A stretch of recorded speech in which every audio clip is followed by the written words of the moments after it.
الحمد لله إن الحمد لله نحمده ونستعينه ونؤمن به ونتوكل عليه ونعوذ بالله من شرور أنفسنا ومن سيئات أعمالنا من يهده الله فلا مضل له ومن يضلل فلا هادي له ونشهد أن لا إله إلا الله وحده لا شريك له ونشهد أن سيدنا ونبينا محمدا صلى الله عليه وسلم عبده ورسوله المبعوث رحمة للعالمين بين يدي الساعة بشيرا ونذيرا فصلى الله تعالى على خير خلقه محمد وعلى آله وصحبه وسلم تسليما كثيرا أما بعد فأعوذ بالله من الشيطان الرجيم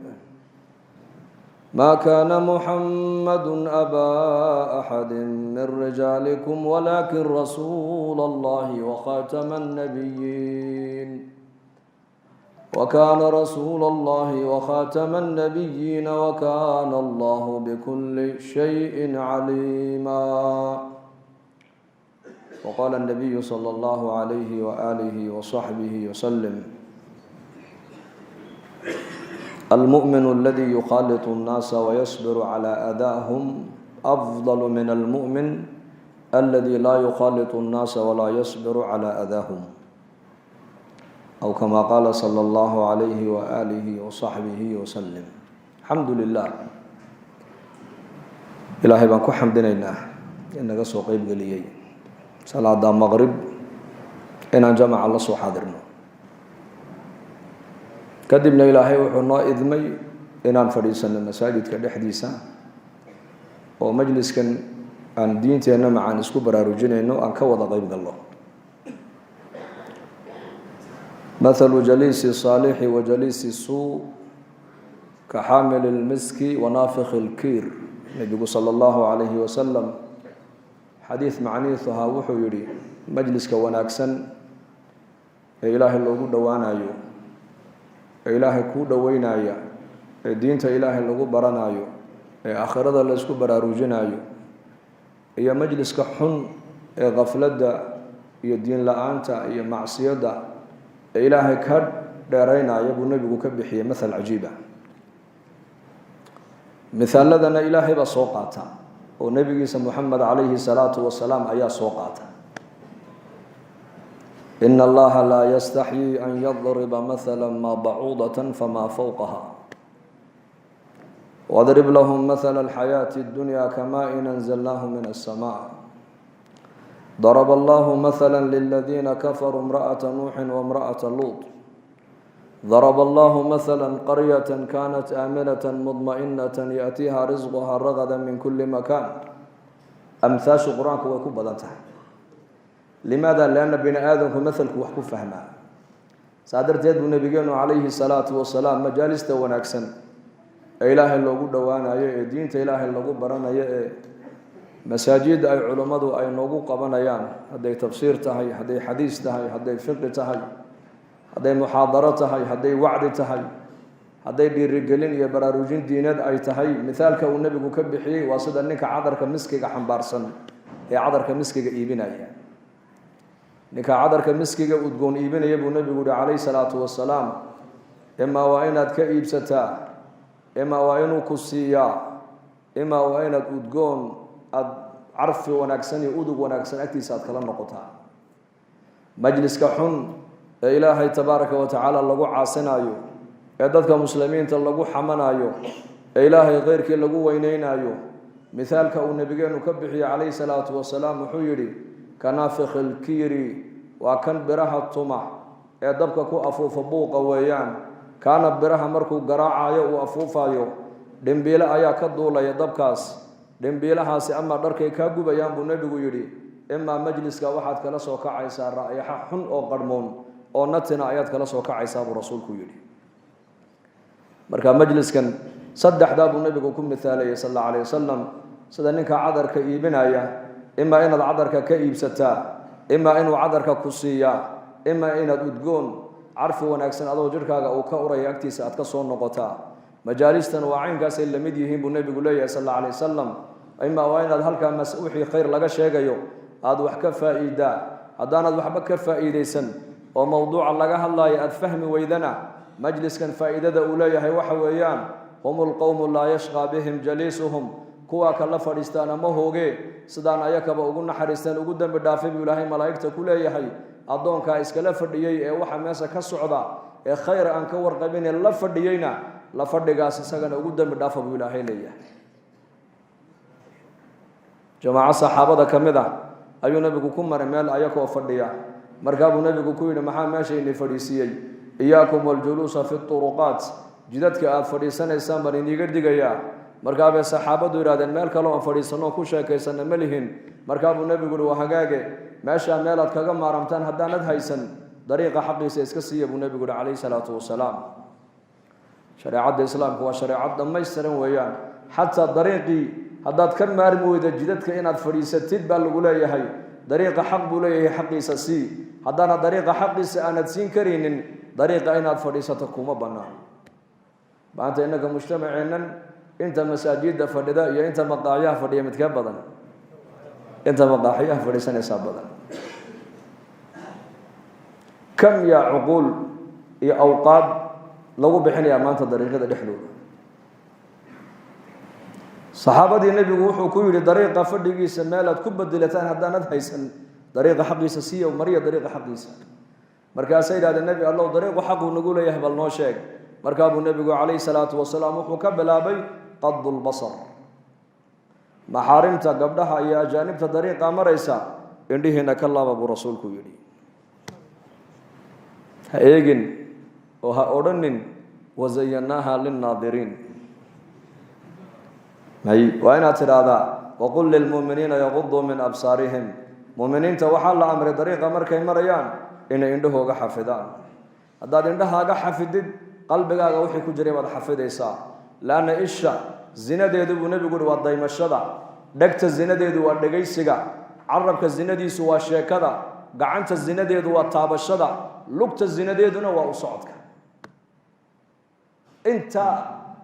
oo meelood oo jawaarixa ayay zinada ka bilaabantaa qofku intuunan zinadii weyneed ku dhicin daymashadu waa zino waa zinadii aragga buu rasuulku yidhi haasaawuhu waa zino waa zinadii carabka dhagaysigu waa zino waa zinadii maqalka qabashadu waa zino oo gacantu waxay zinaysan waa goorma markaad gabadha ajaanibka aad iska taabatid marka nebigu wuxuu ka bilaabay dariiqa xaqiisa qadu lbasar indhihiina laaba buu rasuulku yidhi sal alla alay slam indhahana ma laabo oo ma xafido ilaa qof mu'mina mooyaane waqul lilmu'miniina yaquduu min absaarihim qadu lbasarka waxaa lagu amray waa dadka mu'miniinta aragga ma ilaaliyo ilaa qof iimaan la mooyaane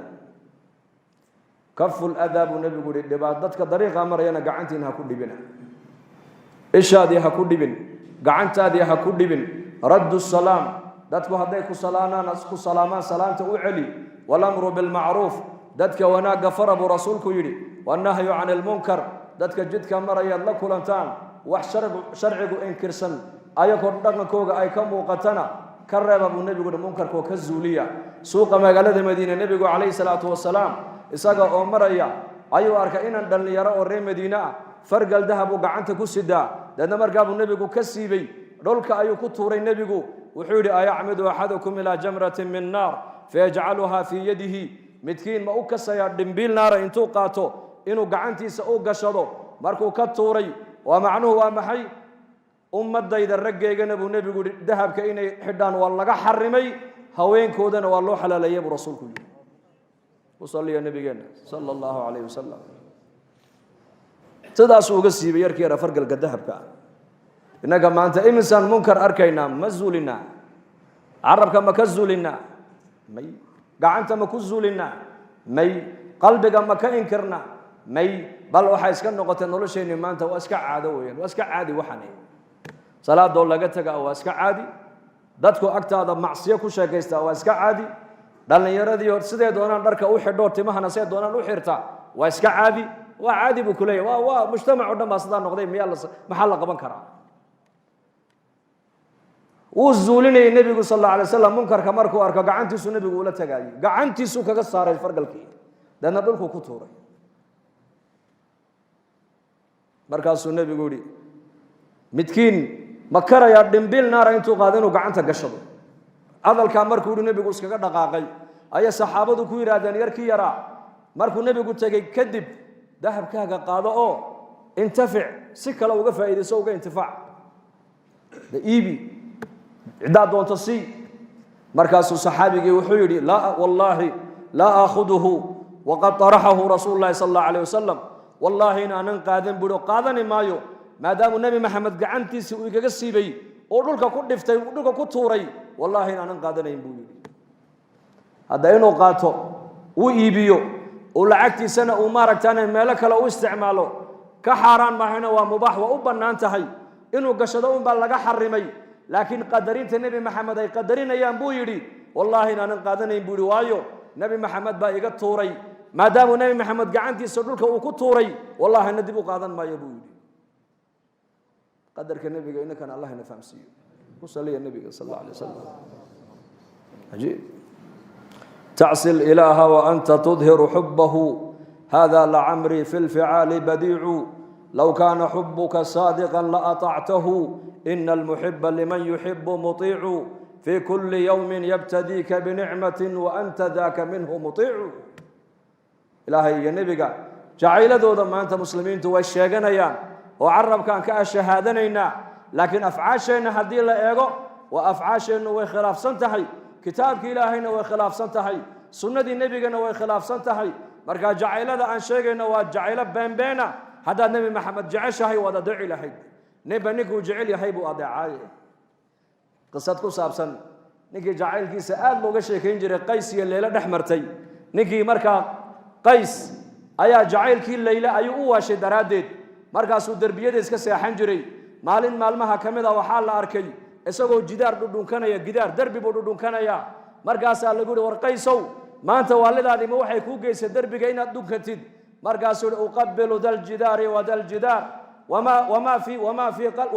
وما وحول جدار كان أن دون كانايو isaga maaha waxaan u jeedo dhunkanaye gidaarkan gadaashiisa leeyla ayaa degan oo jacaylka leeylan u dhunkanaya buu maalin kala la arkay isagoo ay haysto dhunkanaya war aygana maanta maxaa kugu saliday wuxuu aqalka leeyla ay ku jirto ka soo baxay buu yu ka soo baxay maxabadu eeg haddaan ilaahay jecel lahay oo nabigiisa aan jecel lahay sallallahu alayhi wasallam mujtamaceena iyo dadkeena iyo dalkeena هذه صلاة لأذمو مقالة إنتول لك بابورة اللجوجيو أو باب بساسك اللجوجيو أو مقايدها اللحيرو أو دكانة اللحيرو أي مساجد عمر ملحيد مساجدنا إنما قادين بل وليس سوق لها يولورن لها أنا كنا هنتكلم جمع مسجد كيبون نجبو حيه كسر درر بالورن صلاة جمع عدم هكو حرام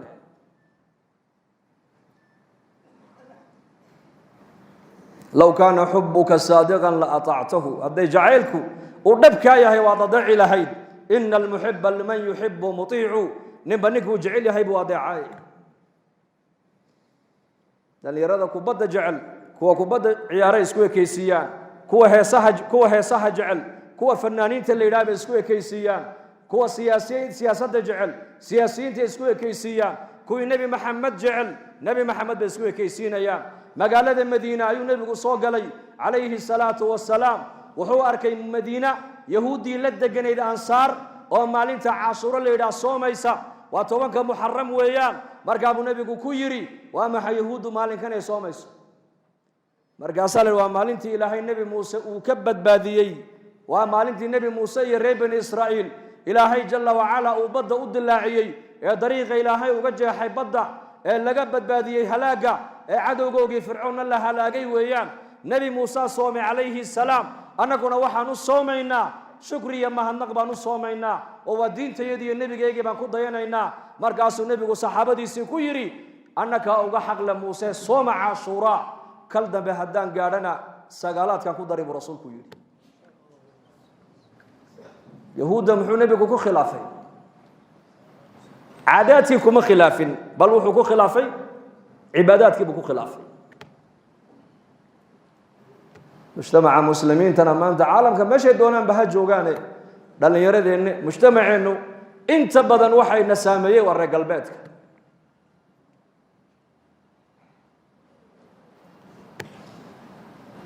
tobanka cashuura waxay u soomayaan baa la yidhi waa maalintii nebi muuse ilaahay badbaadiyey ee dariiqa looga furay badda fircawn wajeeshihuna laga halaagay markaa waa shukri bay u soomayaan markaa buu nebigu yidhi annakaa nebi muuse uga xaq leh waa soomaynaa cashuuree sooma kal dambe haddaan gaadhana buu rasuulku yidhi sagaalaadkana waan ku darisaan yahuudda u khilaafay cibaadadii buu nebigu yahuudda ku khilaafay innagana maanta dhaqankii baan ka qaadanay tarbiyadii baan ka qaadanay tacliintii baan ka qaadanay zawaajkii baan yahuudda kaga dayanaynaa tacliintii baan kaga dayanaynaa dhar xidhashadii baan kaga dayanaynaa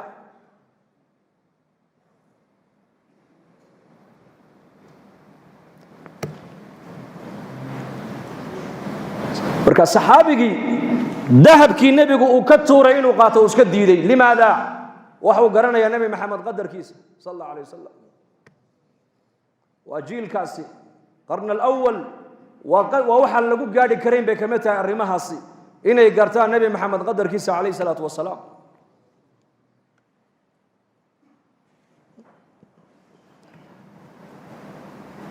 maalin maalmaha kamid uu nebigu ku yidhi nin ansaariya buu ka yidhi inantaada ii guuri aniga markaasuu yidhi ninkii ansaarigii nicama wa quratu caynin buu yidhi oo nebi allow adiga ayaa ku heli kara buu yidhi adiga ayaa ku heli kara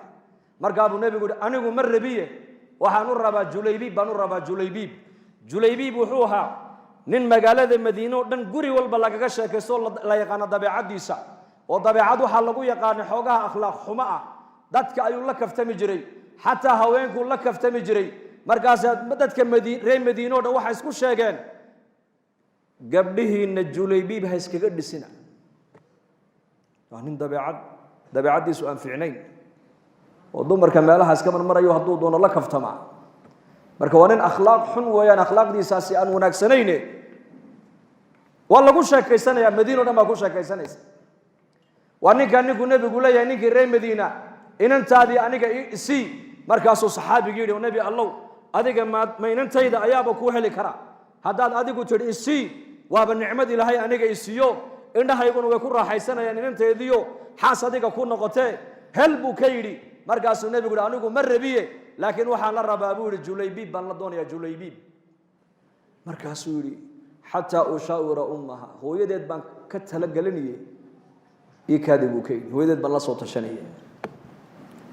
waxaa la yidhi reer madiina curfi dhaqan waxay lahaayeen gabdhuhu haddii ay gaadhaan da'dii gabdhaha lagu guursanayey ninka gabadhaa dhalay inantaa dhalay intuu nebiga u yimaado ayuu odhan jiray inantaydii way qaan gaadhee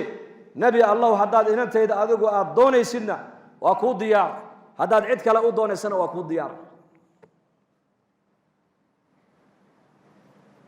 dadka qofka aad khayr ku tuhmayso inaad inantaada la doondoonataa waa min asunna weeyaan xabse binta cumar markuu ninkeedii ka dhintay cumar binu khataab intuu socday ayuu cuhmaan u sheeguu ku yidhi haddaad doonta inantayda xabse waan kuu dhisi markaasuu cusmaan yidhi waan soo fikiri isku noqday markaasuu yidhi yaa cumar waan fikirayoo waxaa ii soo baxday sanadkaa maanta inaanan guursane hay sugine walaal iga raalli ahow jazaaka allaha khayr buu ka yidhi haddana maalin kale cumar socdo abubakar buu la doontay xabsa wuxuu yidhi yaa abaabakar sidiiq haddaad doonta inantayda xabse waan kuu dhisi waa kuu diyaar markaasuu abubakar uu ka aamusay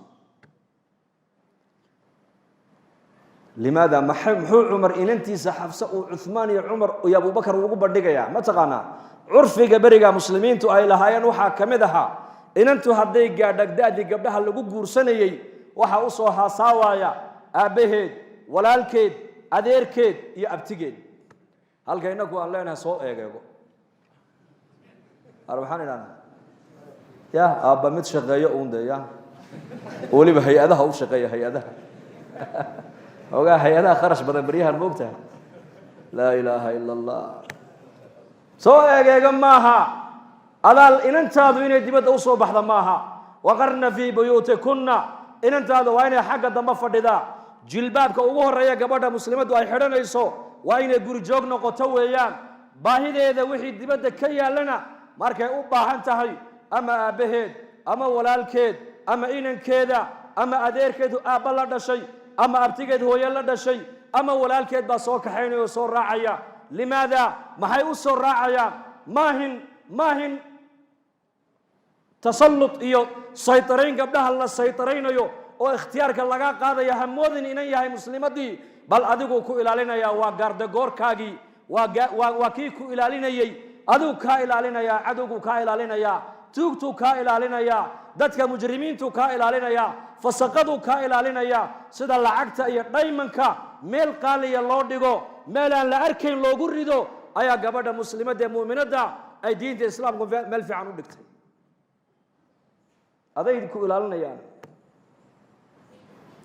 inagana maanta waxa laga dhaadhiciyay diinta islaamku dumarka ikhtiyaarkii bay ka qaado aqalada fadhiya bay tiri aqalka fadhi sharaftaada aqalka inaad fadhida kugu filan sharaf bay ku tahay guriga inaad fadhido soo doona maaha abi bakr umar isaga u doono u haasaaway inantiisi inanta aad dhashay dadka aad khayr ku tuhmayso inaad u bandhigtaana ceeb maaha maanta inaga xageena waxa loo arkaa hadduu ninku inantiisa uu ragga u yar u soo haasaawo waxa la is odhan buu isleeyahay war matu cagalu hayaa uu nagu camaynaya may عمر باسعود عثمان وبندقي عثمان وجوابي أبو بكر بندقي أبو بكر وكاء مصي مدير كذب وحصودون حفصة رضي الله عنها نبي محمد باسودون عليه الصلاة والسلام لأن مركب النبي قرصدي مركي قركاس ودم ماذي أي مالين دم بعمر يا أبو بكر باكلمي أبو بكر بهذا الكقاتو يري يا عمر ملاها قلبك وحبادي يقول هيسا مركاس ها أنكو هيا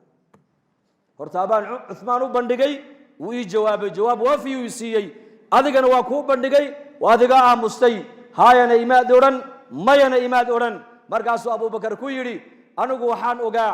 nabi Maxamed oo xafsa hadal hayaan ogaa markaas sirta nabiga inaan sheegan diidana haduu nabigu xafsa uu dhaafi lahaa uu iska dayni lahaana wallahi ana ka gursan lahaa buu kaydi saasa marka nabigu ku ogaaday reer Madiina reerkan ansaareed gabadhoodu inay qaan gaadhay waxa uu nabigu ku ogaaday baa la yiri nin kasto ansaariya haday inantiisu qaan gaadho intuu nabiga u yimaado oran jiray ya rasuulullah gabadhaydii way gaadhay daadii gabdhaha lagu bixinaye hadaad adigu doontana waa ku diyaar hadaad cid kale u rabtana waa diyaar saasuu nabigu marka u weydiistay ku yiri inantiina ii dhisa markaasuu nicma wa qurratu aynin ya rasuulullah wa ni'mad isheeduna way ku qabow way ku raaxaysaniye waad heshaa markaasuu nabigu ku yiri anigu maaha waxa rabee waxaan u rabaa Julaybibna waa ninka nii soo sheego waa la yaqaan dabiicadiisa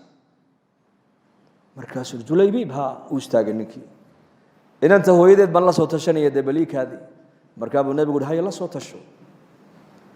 markaasuu ninkii saxaabigii islaantiisii u yimiday wuxuu yiri inanteeni waa la soo doonay ayaa soo doonay bay ku tiri markaasuu rasuulkii ilaahay ba soo doonay markaa bay tiri ni'ama wa qurratu aynin wa qurratu ayn wallahi wa ni'mad waana ku raaxaysanayna indhahayna ku farxaye waan siinay nabi maxamed markaasuu nabigu naftiisa uma rabo markaa bay tiri hada ayuu u rabaa markaasuu Julaybiba saasay tiri Julaybib markaasay tiri may Julaybib ma siinin inantayada hebel baa soo doonay waanu diinay hebel kala soo doonay waanu diinay Julaybib waa ninka taqaanid adiguna ee magaalada Madiina dhan lagu hadal hayay lagu ballamay inaan inan bal loo dhisin war Julaybib u dhisamayna qof kale nabigu ha keeno hadalka markay ku tiro ninkii soo jeestay ayay inantii oo xagga dambe ku jirta ayaa tiri hooyo aab aniga dhageysta ma nabi Maxamed baad amarkiisa celinaysan bay ku tiri hal fiirso ma nabi Maxamed alayhi salatu wassalam oo aniga ibixiyay oo Julaybib yiri siiya miyaad amarka nabi Maxamed celinaysan oo diidaysan wallahi bay tiri halka uu nabi Maxamed raaliga uu igala noqday aniguna raali baan ka ahay ibixiya bay ku tiri hal fiirso markaas ay ku tiri islaantii waa run hadalkaasi orodoo nabiga u sheego ku dheh halkaad raaliga adigu baad kala noqotay inantayadii anaguna raali baan kala noqonay markaas saxaabigii baa nabiga u yimid oo nabi allow inantii Julaybiib waan siinay aroos guurkii uu Julaybiib u diyaar garoobayo ayaa waxa dhacday fazca waxa la maqlay cadow inuu soo socdo ciidankii baxayay buu markaa Julaybiib u raacay markii la dagaalamay ee gaaladii la jabiyay la laayay ay baxsadeen ee meydkii dhaawacii la kala guranayo ayuu nabigu saxaabadii ku yiri war anigu nin baan tabaya war nin baan arki lahay markaas la yiri nabi allah waa ninkee markaas Julaybiib awaya markaas meydkiisa la doondoonay waxa la arkay isagoo 7 mushrikiin intuu dhul ka dhigay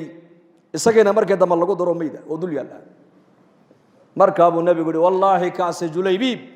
anu iga mid yahay aniguna isagaan ka mid ahay 3 jeer ayuu nabigu hadalka ku celiyay ila anigu Julaybiib anu iga mid yahay ana isagaan ka mid ahay waa maxay sidii aan raaliga ka ahaabo u dhintay weeyaan waa iga mid maalinka qiyaamahana jannada waa rafiiqiga weeyaan markaasuu nabigu gabadhii buu xasuustay gabadhii cajiibka ahayd markaasuu ilaahu gabadhaas ilaahu arsaaqada sida roobka ilaahu kaga dhig khayrka ilaahu sida roobka kaga dhig maciishadan ilaahu ciriiri waligeed ha ka gelin buu rasuulku yiri gabadh armala oo ka baraka badan oo ka xoolo badan bay yiraahdeen asxaabadu nama soo marin gabadha mooyaane laana ducadii nabigeena ku dhacday sallallahu alayhi wasallam marka nabiga alayhi salaatu wasalaam qadarkiisay garanayaan qiimihiisay garanayaan nabiga alayhi salaatu wasalaam ayaa suuqa Madiina isagoo maraya nin wuxuu arkay awr iibinaya markaasuu nabigu yiri awrka ma iibinaysaa ha imisa inta way heshiiyeen markaa buu nabigu ku yiri soo raac awrka lacagtiisa ma ku siinayay waa reer baadiya ma garanay nabiga sallallahu alayhi wasallam magaalada Madiina wuxuu soo galay awrka inuu iibiyo hogaankii buu hayaa rasuulku daba socda markaa buu nabigu degdegay maadaama uu nabigu xaq lagu leeyahay wuxuu doonayaa inuu ninkan hore lacagtiisa u siiyo ninkii reer baadiyana aayar buu u socdaa maadaama uu safar ka soo galuu soo daalay aayar buu u socdaa oo daba bildhaansanaya markaa buu nabigu soo daymooday wuxuu arkay ninkii oo nin kale la taagan oo awrkii ka iibinayo markaa buu nabigu soo noqday wuxuu arkay ninkii oo lacag loo tirinayaba markaasuu nabigu ku yiri war xagee soonigii kala iibsanay ma ninkii reer baadiya yidhi gama iibsan markaa buu nabigu waan heshiinay tamal bay qiimihiina waan ka wada hadallo waan isla afgaranay waxaad hadda ila socotay kaliya inaan lacagtiisa ku soo siiyo markaasuu ninkii yidhi may igama iibsan markaa buu nabigu leeyahay war waan ka iibsaday muslimiintii reer Madiina oo dhan baa ku soo ururay wala isku dhageysanayaa acraabigi wuxuu leeyahay igama iibsan nabiguna waxa uu leeyahay war waan ka iibsaday waan ka gatay iyo igama gadan ninkii acraabiga ay war inaad iga iibsatay markhaati ma haysataa markaa buu nabigu dadka sidaa u eegay Khuzaymah ibn Thabit nin leeyahay oo reer Madiina soo boodo yiri ana markhaatiya buu inuu nabi maxamed alayhi salaatu wasalaam uu iibsaday maragtaana awrka inuu ka iibsaday ana maraga furaya markaa buu nabigu sidaa u eegay Khuzayma markaa ninkan kale iibsanayna meesha ma joogine seed markhaatiga aniga aad igu qaadaysaa markaasuu yaa rasuulallah warkii samada ilaahay kaaga soo dhiibay ee jibriil uu ku keenay baan ka rumaynay ma bini aadan aad baan u sheegi buu yiri ma hadal ma bayciga adoonkan in dhex maray baad been ka sheegi inaad ka iibsatay waxa ku rumaystay tirida aad tiri waan ka iibsaday inta baan ku sadaqay buu yiri markaa buu nabigu alayhi salaatu wasalaam wuxuu yiri maanta laga bilaabo Khuzaymah ibn Thabit saxaabiga la yiraahdo maanta laga bilaaba halka laba nin marag looga baahan yahay isaga keligii ba ku filan buu rasuulku yiri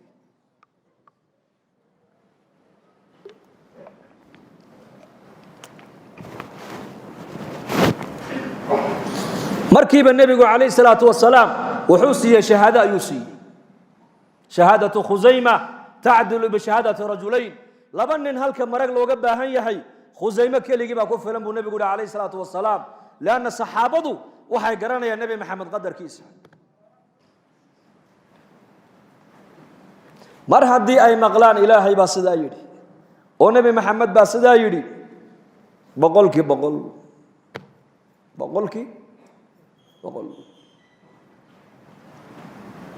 baad gaalada qureysheed aad u wadaa markaasay tidhi may kalla xaashaa hay wax sir aanu nigama sido mee sir baad naga wadaa iyo nigama sido markay qof run u sheegaya iska dhigtay ayay labadoodii ka soo noqdeen baa la yidhi kolka in yar soo noqdeen cali baa yidhi oo ma warkeegaan rumaysanay oo warkii nebigaan beeninay buu yidhi nebi maxamed baa nagu yidhi sir aan leenahay ayay gabadhaasi qurayshta mushrikiinta u wadaa ee sirtaa ka soo qaada maadaamuu nebi maxamed uu yidhi ma warkeegii intoon rumaynay ayaan warkii nebigana been ka soo qaadnaa buu yidhi sawna ka halaagsanay ma haddaan sidaa ku noqono cali baa ku soo noqday oo ku dhiiradoo yidhi sirtaa aad naga wadid nebi maxamed baa ku sheegay haddaad sirtaa halkaas soo dhigi weydid gacmahaygaan kuula iman buu ka yidhi markay aragtay labada nin dhiiranaanta ka muuqata iyo sida khabarka nebi maxamed uu soo sheegay boqolkii boqol ay u rumaysan yihiin ayay tidhi ii kaadiya haddaba intay sii jeesatay mar timihii intay furtay timahaygii tidcanaa ayaa warqad intaa le ka soo saartay warqadii bay nebiga u keeneen sal alla alay wasalam yaa rasuul allah waatan gabadha sirtay waday warqadda ninkii qoray masaajidka nebigu dhex fadhiya xalaqaduu dhegaysanaya waa la furay waa la akhriyey risaaladani waxay ka socotaa xaatib ibn abi baltaca waxay ku socotaa quraysh bay ku socotaa waxa ka warramay marka uu quraysh uga warramayaa sirtii nebi maxamed sirtii ciidanka dowladda islaamka sirteedii buu gudbiyey markaasuu nebigu sal allahu alay wasalam midabkiisaa bedelmay rasuulka halkan cumar baa joogo markiiba kacoo yidhi yaa rasuul allah ninkan munaafiqee nagu jira ee sirteennii gaalada u sheegayey anaa qoorta ka goynayay igu fasax buu ka yidhi markaa buu nebigu yihi cumar u kaadi buu yihi u kaadi ha degdegin yaa xaatib labayk ya rasuul allah saasuu leeyahy labayk ya rasuul allah sarakac buu ka yidhi istaagay sirteenna inaad gaalada u sheegtay maxaa kugu ajburay bal ii sheeg buu ka yidhi wuxuu yidhi yaa rasuul allah waan sheegay runtana waan sheegay buu yidhi ragga muhaajiriinta reerahoogii ubadkoogii makay kaga yimaadeen nin walba qabiilkiisii baa maka u difaacaya ubadkiisii iyo reerkiisii iyo hantidii maka uu ku lahaa reerkiisii baa u difaacaya aniga magaalada maka degaankayga maaha ubadkaygii iyo reerkaygii baa quraysh kaga dhex imiday haddii waxaan is idhi haddaad intaa yaroo sir ah aad gaalada u sheegto qurayshta waxay is odhanayaan xaatib ininkuu inaga mid yahay reerkiisa daranyada uga dhaba intaasun baan uga jeeday bas inay ubadkayga iyo reerkayga ii badbaadiyaan oo ii nabadgeliyaan baan uga dan lahaaye gaalnimo igama ah munaafiqnimona igama ah bal waxaan ahay muumin baan ahay nebi allow sirtaada sababtaan u sheegayna taasun baa igu kaliftay bas inay reerkayga la ii nabadgeliyo oy quraysh igu xisaabtamaan ay yidhaahdaan ninkaasi annagu meesha noo joogaayo reerkiisa daranyada uga dhaba oo ha ka dhibaataysanin ha ka dhibina markaa buu nebigu aamusay sal alay wasalam ila ninkani dembi weyn buu galay sirtii dowladda islaamku gaalada u gudbiyey markaasaa nebigu aamusay isla markii nebigu halkii fadhiya ayaa fii suurati awaa'ili suurati almumtaxin yaa ayuha aladiina aamanuu laa tattakhiduu caduwii wacaduwakum awliyaa tulquuna ilayhim bilmawadda ilaa aakhiri alaaya suuradda awalkeega aayadaha ugu horeeya ayaa ilaahay tabaaraka wa tacaala wuxuu ku caddeeyey inuu ninkani xaatib uu ka mid yahay duulka muuminiinta ilaahay nebigu rumaysan inuu ka mid yahay buu ilaahay caddeeyey iimaankiisii baa ilaahay caddeeyey iimaan baa loo markhaati furay inuu muumin yahay markaasaa looga digoo la yidhi kaa isagoo keliya maahine bal muuminiintoo dhan waxaa la amrayaa inay gaalada maadaama gaaladu ay yihiin cadowgoogii iyo cadowgii ilaah iyo cadowgii rasuulka inaysan awliyaa ka dhigan iyo asxaab ka dhigan oo ay saaxiiba ka dhigan maanta laga bilaaba markaa buu nebigu cumar buu eegay yaa cumar xaatib waa kaasoo qur-aankii baa ilaahay tabaaraka wa tacaala ku shaafiyey oo qur-aankii baa caddeeyey iimaankiisa dembiga u galayna inuu dib dambe ugu noqonna waa looga digay لكن عمره واحد أوجين أهل البدر بوها نكن والرب بدر وصدح بقول صدح يتوبن كينن إيه دجال كبدر يقلق قيب الشيء وياه أهل البدر إنما تغنى درجة دودا وحال يا أهل بدر افعلوا ما شئتم فقد غفر لكم يا أهل بدر واحد دونتان بالسمية إني قدم بيجيني والله دافع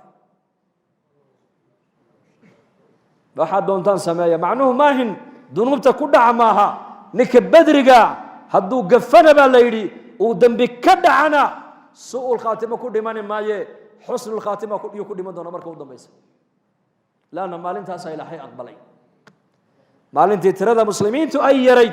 إيه قالوا دونا أي صوت دولين يكون الدجال كنت لقلين أي النبي قوسار معركة بدر أين يسوق قبطان عير قريش دجالوا ما يجيدين لكن إلهي ما قدر دجال ماشي إنه كدعوا وحي لي مادن يطلب لي مادن دينتين دفاعيا حتى نزل جبريل عليه السلام مالما كمذا جبريل باسود يري ما تعودون أهل البدر فيكم يا محمد رجع دجال كبدر كالا غيب قلي أكتينا قيمة هاي كليهم بليشك وهالكين محات كو أركتان مركز النبي يقول من أفضل المؤمنين مؤمنين تكو وفضل بدن إليهم أنو أرقنا برسولك يري مركز جبريل يري وكذلك ممن شهد بدرا من الملائكة سدا سوك لأنكم هدان ملائكنا هاي ملائكتي دجال كبدر صودا دعدين نقال قيب كالشيء وحلا أركا إليهم كوا ملائكته وفضل بدن تقدير وما قدر الله حق قدره أي ما عرفوه حق معرفته وما عظموه حق عظمته قدرك إلهي أولها ما نقرن ما أنت قدرك نبيين أولها عليه الصلاة والسلام ما نقرن لكن رجع ساقرت قدرك رسولك قدرك نبي محمد بيقرتين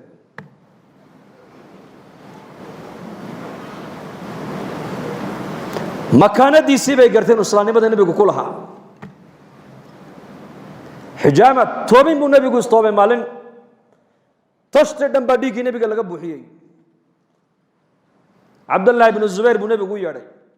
أول مولود في المدينة المنورة وياه زبير بن عوام بعد لي هو يدين وأسماء بنت أبي بكر عبد الله بن الزبير بن نبي قوي ياري دي كي غاد مالا عندك أركي كسو آس حلو دي بي ديجي كبح جرك نبي محمد بالله دي بي لسواس صلى الله عليه وآله وسلم مركاسو dadkii intuu iska eego meel cidla kolku wala baxay ayuu soo tartiibiyay tartiibta ma fahmaysan ya uu soo noqday haya abdullah ibn zubayr dhiigaygii halkaad ku soo qarisay balii sheeg markaasuu meel wax qarisa meesha ugu qarsoodi fiican ma ku soo qariyay buu markaasuu halkee markaasuu calooshayday buu waan cabay buu dhiigaaga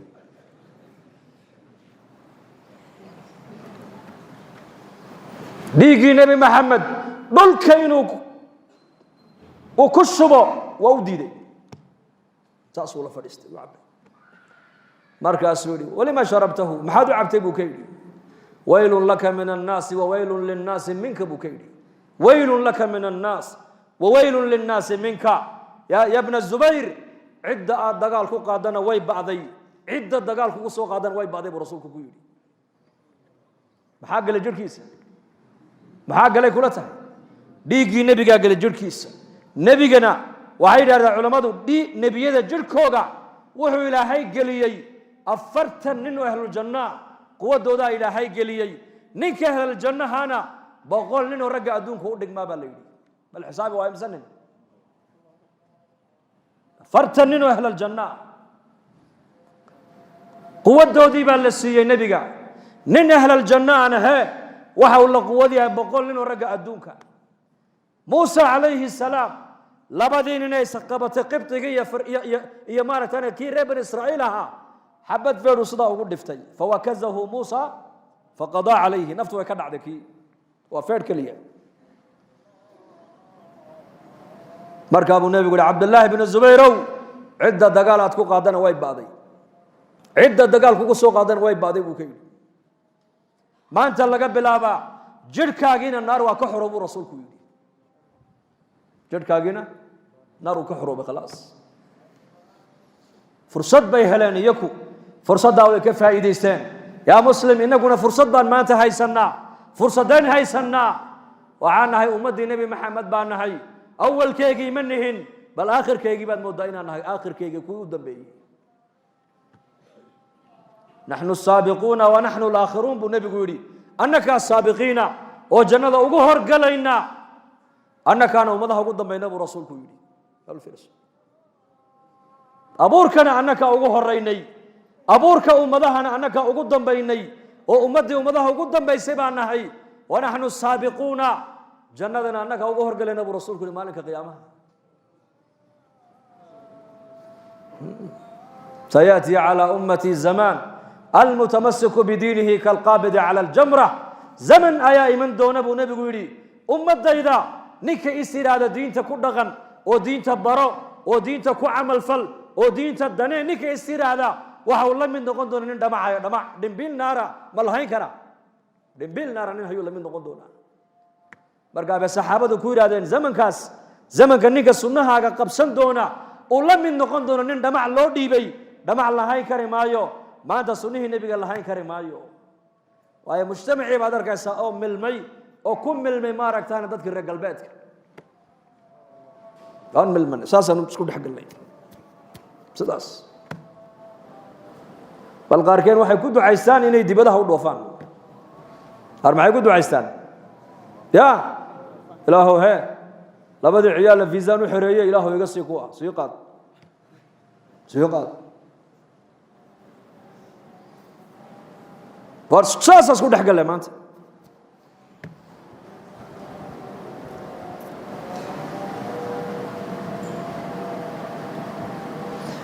zamankan maanta sunnihii nebi maxamed sal allahu alay wasalam haddaad tiraahda aniga ubadkayga reerkaygu waan ku dhaqmaynaa mujtamacii kalea kaa qaaliba markaasay saxaabadu yidhahdeen zamankaas ninka diinta qabsadee ku adkaada ajarkiisa bal noo sheeg markaasuu yihi konton nin 50 rajulan konton nin ajarkoogaa ilaahay u qoray buu rasuulku ka yidhi nin saxaabiyaa sare kaco yidhi man konton annaka mise waa konton iyaka maya konton ininkaa buu ku yidhi rasuulku konton qarnigiina maanta aad joogtaan ajarkood buu qaadan doonaa waay zamanka iyaku diintoo fresh ay heleen fresh nebigay arkeen calayhi salaatu wasalaam malaa'igtoo soo degaysay arkayeen qur'aanka kolba aayad lagu soo dejinayey shareecadda u dhammaystirmaysay maalintii nebigeenna qur-aanka lagu soo dejiyey iqra baa ugu horaysay aayadihii qur-aanka ugu dambeeyeyna waxay culammadu ku sheegaan alyawma akmaltu lakum diinakum waatmamtu calaykum nicmatii waradiitu lakum alislaama diina carafay ku soo degtay carafa muddo yar kadibna nebigu adduunyada waa ka intiqaali doonaa awaakhir waa aayadihii ugu dambeeyey nebiga ku soo degay ka mid tahay aayaddaasaa la yidhi alyawma akmaltu lakum diinakum ilaahay baa ku leh maanta diintiinnii baan inii dhammaystiray waatmamtu calaykum nicmatii nicmadaydiina dushiina ayaan ku dhammaystiray nicmaddu waa qur-aanka nicmaddu waa sunnada nebiga nicmaddu waa islaamnimada nicmaddu waa hidaayadda nicmaddu waa macrifada ilaahay innaga maanta muslimiinta marka nicmad la hadal qaado maxaan u haysanaa nicmad ya adduunyo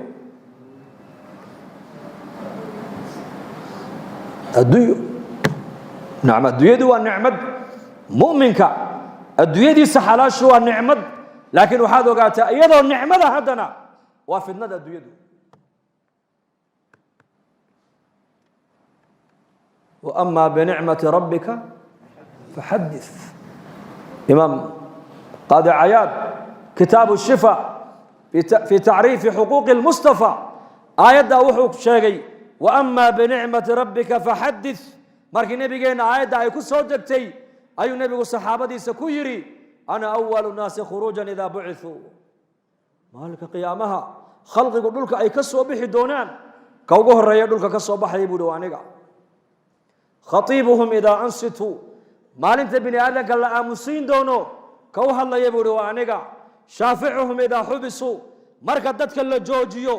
العيد هالكا إنك قبيسا مدحوك صدا الله ضلقو أفرت كنو سندود banka qiyaamaha la joojiyo ee dhididka qofka ka baxay 70 xusul dhulka intuu galo dhididkiisu soo bixi doono ka maalinta dadka u shafaacad qaadaya ee u wargeynaya buu nabigu waa aniga mubashiruhum idaa aisu maalinta dadku ay quustaan ka u bishaareynaya buu nabigu waa aniga liwaa'u alxamdi biyadi yowma alqiyaama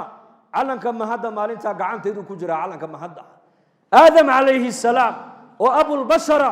ibraahim alkhaliil calayhi salaam oo nebi ibraahim aad garanaysaan abulambiyaa labadoodaaba ka soo qaad buu nebigu yidhi maalinka qiyaamaha calankayga hoos joogsanayaan buuhi calankaygaas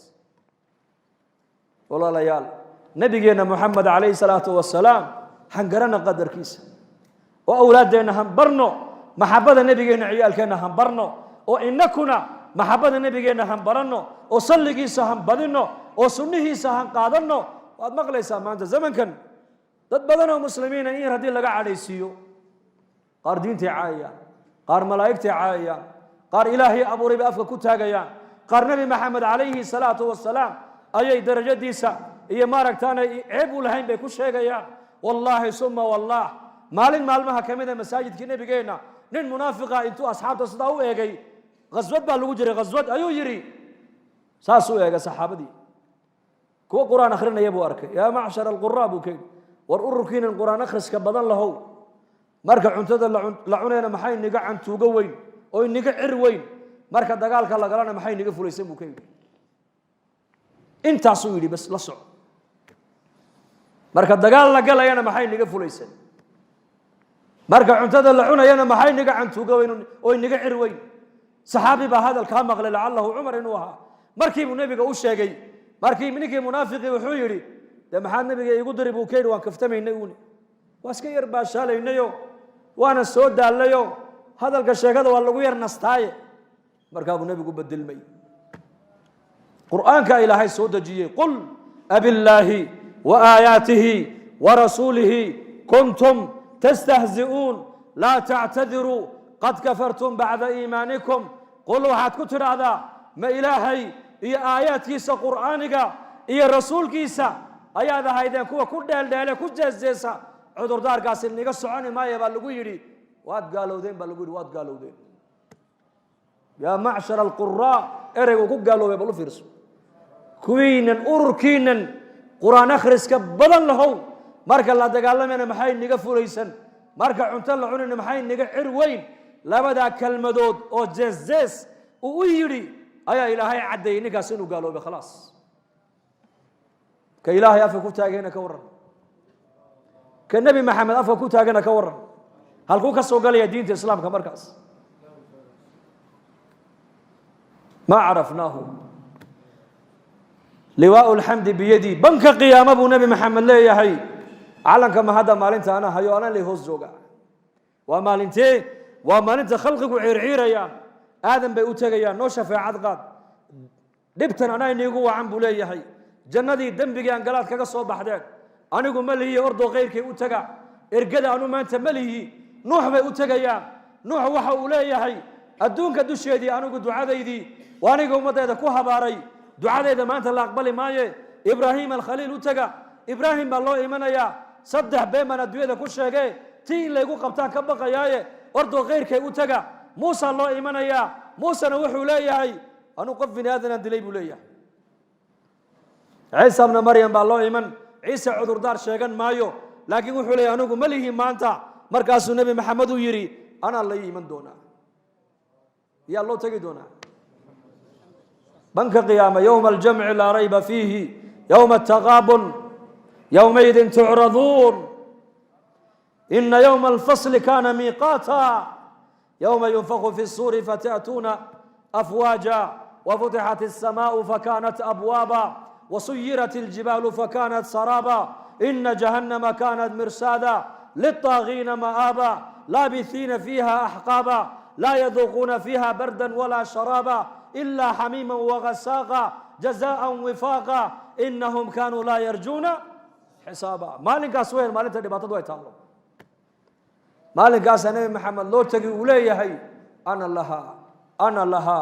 أنا لها كدعاء صلى الله عليه وسلم كبريدي صلى الله عليه وسلم كشفاعتي صلى أقبل وأنيقا حديث كلا نبيين وكيلها نبي كستي إلهي الدنيا دوشيدا دعاء الله أقبل إلهي سيي نبي والب دعاء سي الدنيا كسو استعمالي أنا قلنا دعاء دي مالك قيامها خلق يودك تكون في عدونا برسول قيل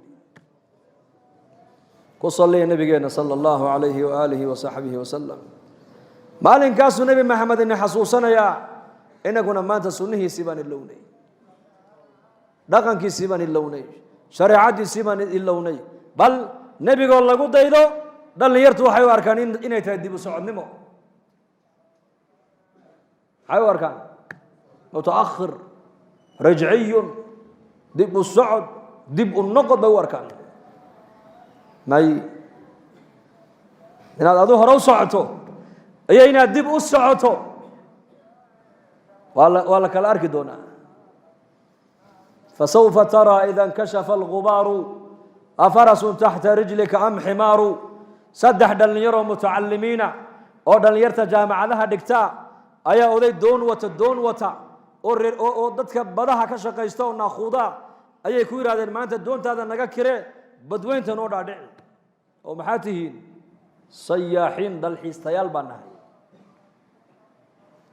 ومثل markay doontii ku heshiiyeen ay fuuleen doontu bariga waa tii ku socon jirtay qoriga dabeelaha sharaaca lagu wada jiray xagga dabeesha loo wicin jiray reer barbariya yaqaana reer Djibouti dooniyaha dadna markaa saddexdii dhalinyartii odagii bay wareysteen ku yiraahdeen adeer kani waa baylod kana waa engineer kana waa dhakhtar adigu laakiin yaraantaadi maxaad baratay markaas anu sida loo dabaashaa bartay ku qosqosleen waxay ku yiraahdeen dayacta nisfa umrak waxaasi ma tacliim ba yaraantaadi waad kaga soo ciyaartay adigu markaas la yaabay sida ugu jazzaaseen kan waa baylod diyaarado ka xaya kan waa dhakhtar hal kan waa muhandis yabna al-imarat qusur buu dhisa adigu dabaal mashaqa تعليم بقى مركز وير جربي مركب بريجي أي وكقر صومي بدوينتي أي جوجان أي بدوي كعدة مركز ويا كعدة بدو ساس وصل بيس مركز سوداء عندك هلا يشاء وشي بوسكر دقيقة مركز بيجي كوسو جستو وحيري دون توقعنت يدكم جرتو هل مر صدق دي دلني يردي محبة دلمي نين دلني يراه oo noloshii hadda ay u bilaamayso jaamacadii ka soo qalin jabiyay oo badweyntii isagoo maraya la yiri markabku u qarraqmay bal ka waran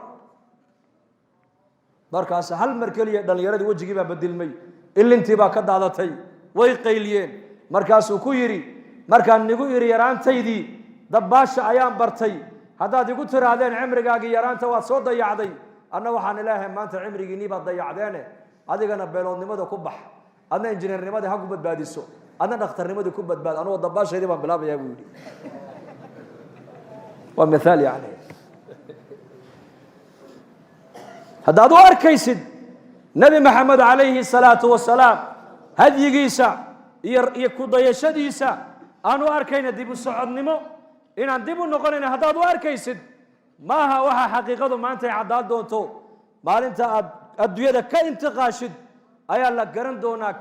كيبا ديب السعودها كيف هرو صعدها لذلك السنة نبينا عليه الصلاة والسلام أيام كفر أبينا الحمد لله إنكو دتجين المسجد كسوع عمري دتجي خير كجعلاباتهين دتجي دين تدنين يباتهين دتجي نبي محمد جعلاباتهين رنتي وحضو فرد المسجد كا وجعل إلهي يجعل النبي قادو قبطان مالن أي نبي قارك أصحابتي سي مركو نبي قوي سيستي بيه جركي سكد هذيني أي قعنت هوس دكتان مركب اسكم مسحيين وكبر كيسنيين صلى الله عليه وسلم مركب النبي قويري محاسدة نصمين إنساني شاك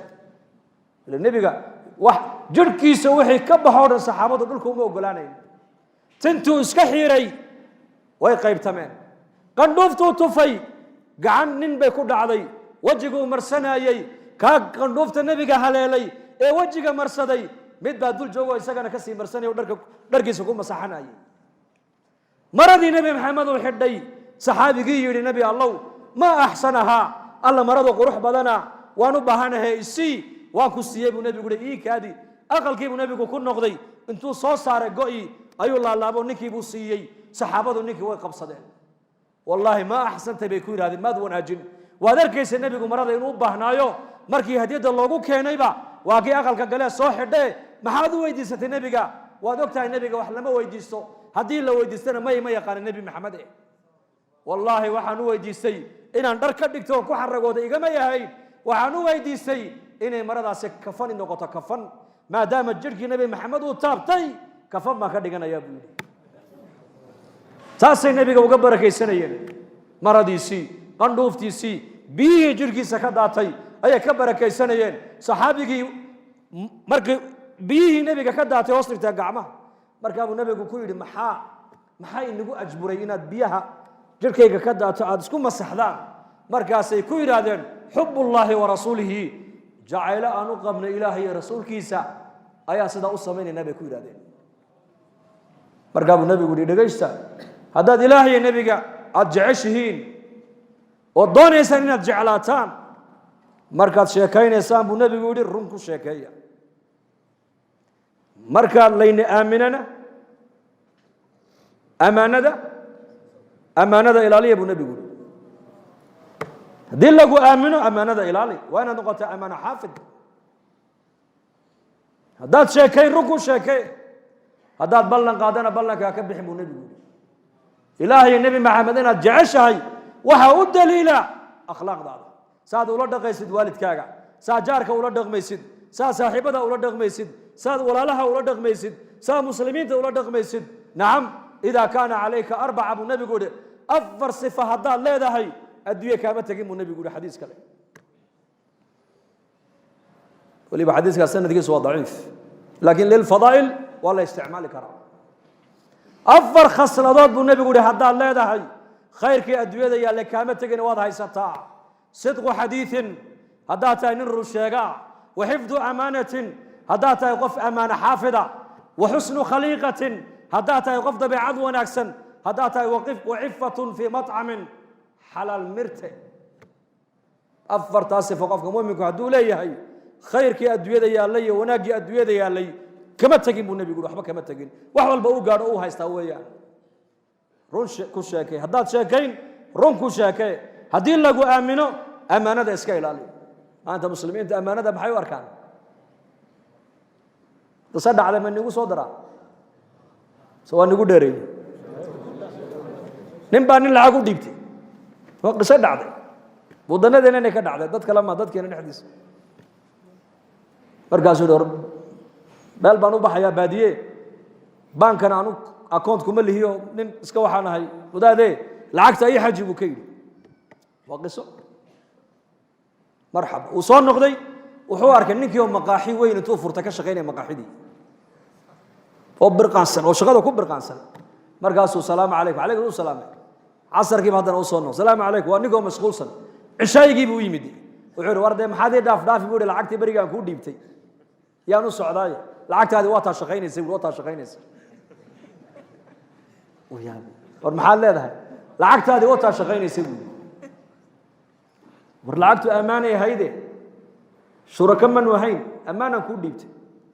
waan ku aaminay walaa lacagtaydiisii markaas oray soo dacweyn maqalkan lacagta lagu qaado maqaaxiyahana dushiisa wuxuu ku qortay innaa fataxnaa laka fatxan mubiina aayaddaa meesheedii ma la dhigay war ma la dhigay ma la dhigay jaadlayaasha kama aragtin tawakaltu cala allahi wakafaa billahi wakiila miis jaad iyo maxaa isku keenay aayadda qur-aanka xataa jaadlayaashaad ka dul arkaysaa innaa fataxnaa laka fatxan mubiina qur-aanka meeshiisii lama dhigin hadduu qofku ammaano lahayna buu nebigu yidhi qofka ammaano aan lahayn iimaan ma labuu rasuulku yidhi markaa buu nebigu saxaabada wuxuu ku dhiirigeliyey jacaylka ilaahay nebiga aad u qabtaan wuxuu ku noqonayaa dhab maynii sheegaa markaad sheekaynaysaa run ku sheekeeya markaad ammaano laynii dhiibtana ammaanada xafida haddaad ballan qaadana ballanka buuxiya buu rasuulku yidhi markaa masaajidkaa soo camirnay iyo khayrka aan dhegaysanayno waxay naga tahay waa diin jacayl alla jacayl nebi jacayl bay naga tahay sidaa daraaddeed zamanku waa zaman adag waxaan ku baqanaynaa marka xagga ilaahay fafiruu ila allah xaaladdu waa dhaweeto waad argaysaan adduunka xaalad yar baa soo martay oo ilaahay waa inaga dabaylaha ilaahay naga raaciyo dabaylaha wadannadu xanuunka hayana allaha ka qaada amiin dhahada laakiin dad badan way argagaxeen waddanno badan oo muslimiinana masaajiddii bay quful ku jebiyeen yaa muslim hadday dhibaata ay timaado halkee buu nebi maxamed ku ordi jiray idaa xasabahu amrun fazaca ila asalaa hadday nebi maxamed dhibaata la soo daristo salaad buu nebigu gelayey xataa hadduu arka nebigu roob dabaylo wata maskiidku soo galayay uu ducaynayey ilaa uu roobkaasi uu dhaafo dabayshu ay rafacanto nebigu maskiidka kama soo baxayn istaciinuu biالصabri والsalaa hadday dhibaata adduunyada dusheeda muuminka la soo daristo inuu argagaxo ma aha waa inuu yidhahdo annaku ilaahay baan haysanaa ducaan haysanaa qur-aan baan haysanaa xidhiidhka ilaahay baan haysanaa daawuu mardaakum bisadaqa kiinaynaga bukoodana sadaqada ku duwaya buu rasuulku yidhi acmaashaasuu ilaahay rasuulkiisuna amrayaan daynaan diinta ilaahay qabsanno ku sugnaano zamankan waa zaman adag waxaa laga yaabaa zamanka ka dambeeyana in xaaladdu ay sii adkaani doonto in fitantu ay sii ziyaadi doonto ayuha almuslim waxaad ku baxsataa marka ilaahay xaggiisa u baxso insha allah dhahada yaa u diyaar inuu xagga ilaahay u baxsado fafiruu ila allah ilaahay baan ku ordaynaa xaggiisa waxaa kaloon ku ordaynaa diinta ilaahay dadaalkeegaan ka shaqaynaynaa ijtimaaceennii baa inoo soo dhow bisha sebtembar aakhirkeega ijtimaaca la rajeynaya in la qabto haddii alla yidhaahdo dee dadaalka diinta insha allah dhegta keliya diinta siini mayne diinta qawlan wa ficlan wa maalan wa waqtanba diinta waan siinaynaa yaa u diyaar waa ilaa haddii kale waxaan la mid noqonaynaa ninkii reerka ku soo hoyda martiqaadka loo sameeyey halkii neef la qalayna uu arkayay oo la karinayo markii loo soo dhigayna labadii dhagood baa loo soo dhigay maa la marti qaaday ninka hor maa la marti qaaday dee sida ayaana ka dhigine bal insha allahu tacaala ijtimaaca inaan ka soo wada qayb galno oon ilaahay dartii 4 bilood 2 bilood 40 cisho hadba intaan waqti haysana inaan ilaahay dartii u bixinno ayaan niyoonaya bal gacanta taago masaajidkoo dhanba allah ina barakeeyo waa naftaada ka qaado naftaada u qaad weeyaan muddadan la baxayana nusuus ku timid ma jirto laakiin waa wasaa'ilu dacwa sida madaaristu wasaa'il u leedahay tacliintu wasiilay leedahay dhakhtarnimada barashadeedu wasiilay leedahay kadalika dacwaduna wasiilay leedahay wasaa'ilu dacwa waxaa ka mid a aalaadkan imika anu berigi hore waan diidi jiray laakiin beryahan waa igu qasabteenoo waxaa layga dhaadhiciyey inay tahay min wasaa'il dacwa